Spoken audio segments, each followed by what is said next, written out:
electricity or with gas, which is just stupid. Why were the policies drawn that way? We discussed with Robert about it. It's not sexy.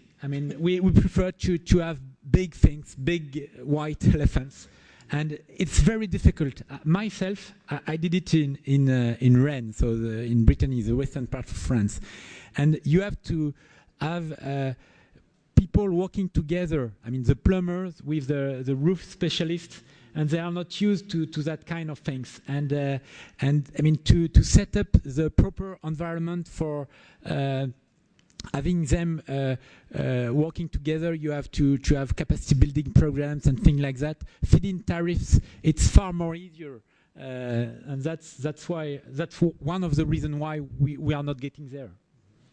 Jacques, you wanted to mention?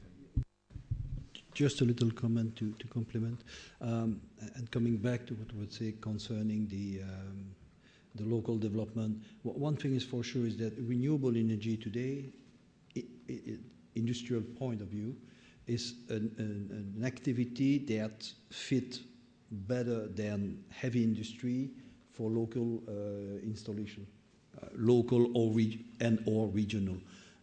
If you want to install a solar field, when you look the various components that are within the solar field, most of them can be either manufactured or assembled locally.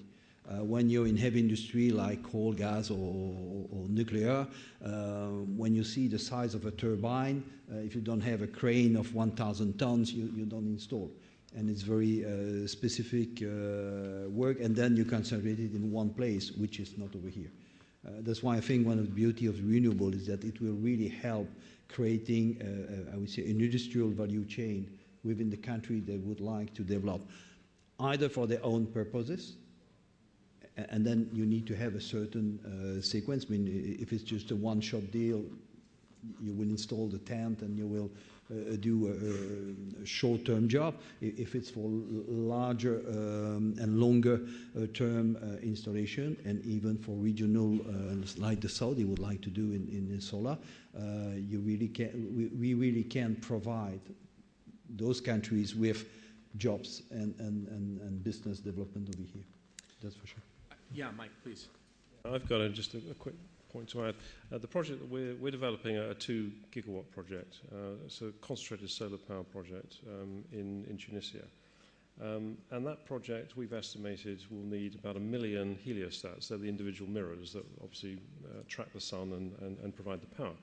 And that could be, we've estimated that could generate up to 20,000 jobs, just the production of those.